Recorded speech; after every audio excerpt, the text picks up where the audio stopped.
كان عمر رضي الله عنه إذا اختلى في أزقة المدينة يبحثون عن عمر فيجدونه يبكي، يقول: أوردت نفسك المهالك يا ابن الخطاب. يذكر نفسه بالدار الآخرة، يلوم نفسه. تدرون ماذا يقول عمر المبشر بالجنة؟ عمر يقول: يا ليت أمي لم تلدني، يا ليتني شجرة تعضد.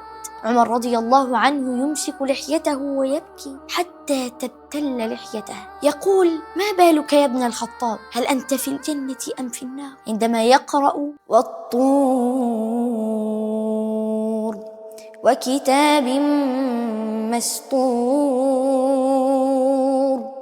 في رق منشور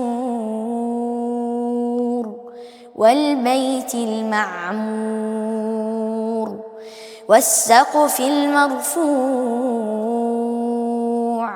والبحر المسجور إن عذاب ربك لواقع.